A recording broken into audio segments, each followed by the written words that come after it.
Kingdom Hearts is a Final Fantasy-style crossover between Square Enix, this is the company that created Final Fantasy, Star Ocean, and many other well-known RPGs, with Disney characters. Now, the game focuses on real-time combat in large environments that combine melee and ranged attacks to different frequencies depending on what the game is. But here's where a lot of people get actually mixed up. A lot of people see the Disney characters and they think this is for children. And now, while Kingdom Hearts is not rated AO here, where we're getting into, like hardcore territories or really adult content, it's nothing like that. It also really isn't just focused at being a children's product or a cartoony thing. The game uses Disney characters, but it's much more like the MCU, where it's very clearly accessible to all ages, but actually more enjoyable the older you are, because you notice more storylines, deeper meaning, connections you didn't see before, new ways to play the game as well. I mean, we did a playthrough of this on our Let's Play channel, shameless self-promotion there, please check it out, Degenerate Plays. And when we played through the first game, there were a lot of things that we were noticing that we didn't notice when we played through it as a kid. So it's something where it's available to all ages, but it's not really just focused at one group. It seems more focused at teenagers and adults. Yeah, and that's not to say kids can't play it. Right. But like you said, people see something like Goofy or right. Donald, and they're like, oh, well, that's for like 10-year-olds. But the game does a really good job at not making those characters kiddish. Yeah.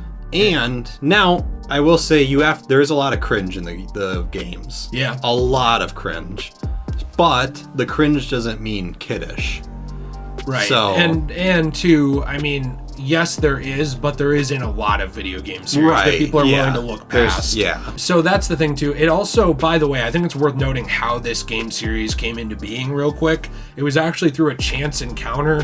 I'm going to try to say names correctly, but you had people like Square Enix game producer Shinji Hashimoto and Final Fantasy's creator Hironobu Sakaguchi, and they were actually wanting to create a open world game that was like Super Mario 64. They were talking about this together, and game designer from Final Fantasy VII Tetsuya Nomura overheard them talking about it. He heard them talking about how Disney characters were really popular and would be able to rival a Mario game, and in an interview with IGN, he actually talked about how Hashimoto had a chance meeting with a Disney executive in an elevator, which allowed him to pitch the idea directly with essentially a Kingdom Hearts-ish game where they crossed over Square Enix properties with Disney. And they were really interested in that. They ended up actually starting on that, and all because of one chance elevator pitch, an overhearing of a conversation, and a lot of passion,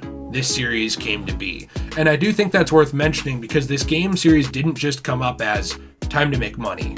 Yes, there was that element there of, we want to make an open world game that kind of rivals this type of thing, but a lot of it too was, well, we have access to all these great characters from our past, from Final Fantasy. They have access to some amazing characters that are super well known. What would happen if we threw them all together? And that's pretty cool. Yeah, that's something that a lot of game companies don't do. They're like, ooh, money. Yeah. But it's good to point out that this one actually was founded on two companies that both had great characters, and they just wanted to make a good game. Yeah, and while there is a lot of money involved in Kingdom Hearts, really when it comes down to re-releases, because these games are repackaged and re-released all the time, they never really devolve into tons of microtransactions or anything like that. They're very focused single-player experiences. Sometimes there's add-ons and stuff, but generally it's, here's the game, you get what's in it. Right. Which is pretty cool, and a lot of content that you get. In terms of what makes it truly special, though, I think the story is the biggest thing for me. I do love the gameplay, I love all this other stuff, but the story, while it is confusing, and there is a lot of Metal Gear-ish confusion in it, where it's like, wait, who are you again? Or what's going on here? It is really worth your time to experience, because it's extremely emotional, it's different and unique, and it deals with light and darkness, but in its own way. It's not just a copy-paste of Star Wars or one of the other thousands of light versus darkness stories. It deals with those themes in a very unique and interesting way, and it answers a lot of philosophical questions, or at least poses them, while being able to come up with quite a bit of interesting story elements. Yeah, and even the story centers around a kid, basically. He has a key, that he uses as a sword, and basically he goes around and locks worlds to protect them from darkness. I mean, there's nothing else in the world that has that storyline. Right, it is very unique. It's very unique, it's very different, it's very, well, obviously, we just said unique to the Kingdom Hearts genre, that I think is something that, even if you play it and you don't love it, it's something that I think every gamer should definitely experience. At the very least, the first game. But yeah, exactly. That really stands on its own as a unique experience. You should talk a little bit about the character writing, because this was a big point that you had when we were talking together. Yeah, one of the things I really like about this franchise is a lot of the characters are great. There are characters that are Final Fantasy characters, which obviously are more well known if you play those games.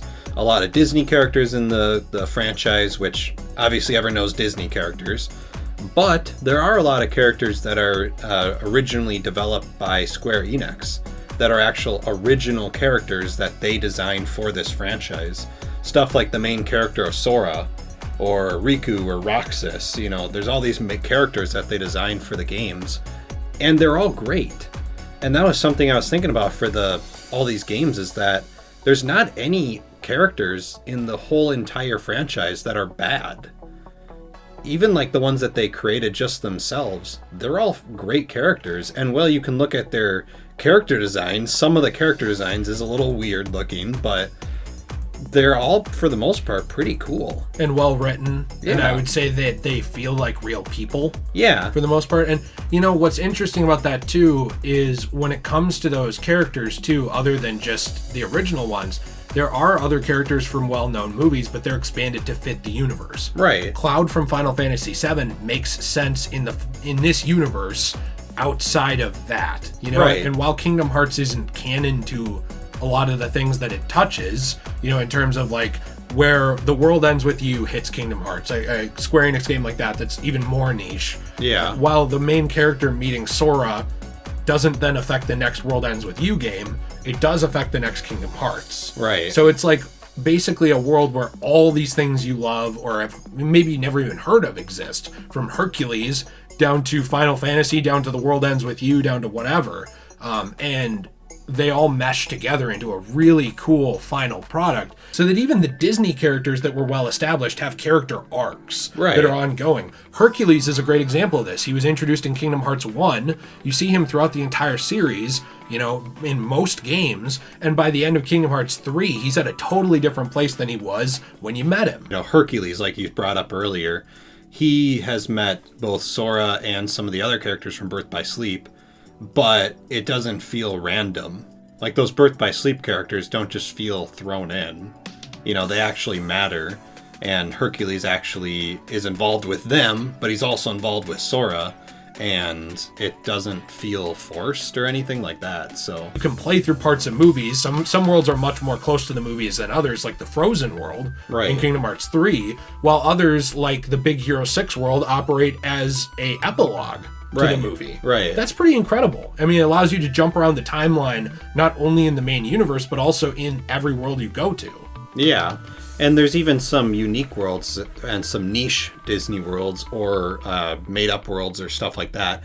For example, in Kingdom Hearts 2, you can go to the classic Disney worlds with like the original Mickey from like those black and white era. Yeah. You can go to like that world. Timeless River. Yeah, that's what it was, yeah. Based off of Steamboat Willie, right? Yep.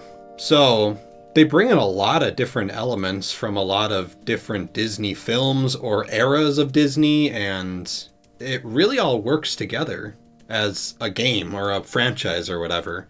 Yeah, I completely agree. And I think, too, that even like you pointed out, Traverse Town, The World That Never Was, Twilight Town, these worlds that are made up for the game still feel like they fit in the overall mold. Yeah. So I think that that's really incredible. And I do want to point out, too, that one of the catchphrases for the original game was, "You never know who you'll run into next."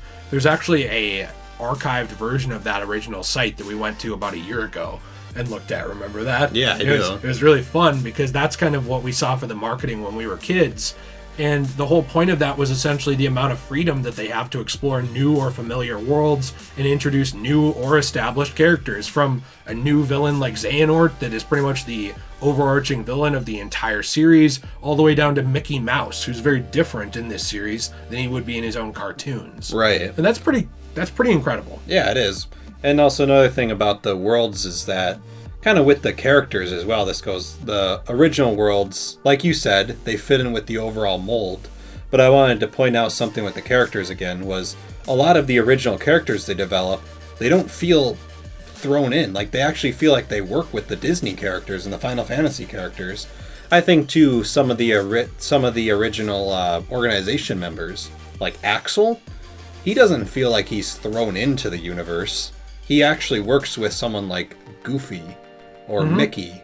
You know, he actually works with those characters, and he doesn't feel random. Right. Or he doesn't feel like he doesn't belong. Yeah. So they did a really good job with the characters and the worlds too, is those original worlds, they actually work.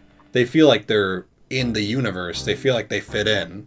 They feel like Traverse Town fits in with Wonderland. Or Disney Castle. Yeah. Yeah, exactly. I agree with that completely. I mean, the fact that we have a universe where the Keyblade Graveyard can exist at the same time as the 100-Acre Wood, right, is pretty cool. Yeah, it's awesome. I think also, just to hit combat super quick and then we'll wrap this up, the combat is very unique to the games. It does focus on real-time action in large environments, which moves away from the more turn-based traditional Final Fantasy, which that's fine. It is a little bit more in the vein of something like Final Fantasy 15 or 7 Remake, but it's very unique compared to those as well. It's not like they just copy each other completely. You have melee, you have magic, you have summoning, flying, dodging, blocking, reaction commands, finishers, a whole shot lock system, which is a more ranged system. There is a lot there in terms of the combat, and even builds. If you want to focus more on magic, you certainly can. I don't know why you would, because I feel like that build's worse, but you certainly can. And there are people that have a lot more success with that build and focusing on that versus someone like me who's more focused on melee. Right. Yeah, you can either pick melee, defense, or magic, and you can actually level up depending on which one you go. So there's a lot of different elements that they bring together in the combat. It's not just like one or two things for the combat. It's, like you pointed out, like 10 different things you can do well in combat. Yeah. It's really cool. Kingdom Hearts is an amazing crossover between multiple companies that basically came together by a chance encounter in an elevator. It has a unique and emotional story, and while it is confusing at times, it is worth experiencing and playing through. It really does stand out in the gaming world, and while using some Disney characters that would be seen as more children-based story characters, the game seems focused at teenagers and adults while using those characters and also being accessible to anyone from any age. Last minute thing I wanted to point out is, this is going to sound kind of weird, but I'd say just give it a chance. You know, like the game. Give it a chance. Just give me a chance. What about my uncle? Did you give him a chance? No, it's like the game is so unique, and the story, yes, it is confusing. Yes, there is really cringy moments. But overall, the games are really fun. And while they are not adult, like you said, they're not kiddish. No. And I think that's kind of like we point out, that's something that people drive away from. They're like, well, it's just kids. It's like, no, it's not. It is not a kid's game. It can be played by kids, but it's not a kid's game. And the game overall, it's really special to me too. Like, it was something I grew up playing as well as you. And it's just, there's so many different elements to the games that I think are very worthwhile, that even if they're not your favorite, it's still an experience that I think everyone should experience in their gaming life. I really agree. I think that it's one of those things too, just to, hit your point as well before we wrap it up. If you leave these games, now not everybody's going to have the same taste or like the same things, If you don't go to these games though just because they use characters that would be more associated with children's things, I think that for that reason, skipping it, you're missing out. Yeah. No matter who you are. And while, yes, it may not be your cup of tea at the end of the day, I don't think that's a good reason to skip it. Right. You know, if you can sit down and enjoy any classic Disney movie, this is a lot darker and more adult than most of those are. Right. And I think that that's worth pointing out, too, is that if those are already accessible to all ages, or the MCU is, so is this. Right. So I would agree with that. Let us know what you think in the comments down below. Subscribe for more similar content. We appreciate you. We hope you have a fantastic day. And as always, stay shui.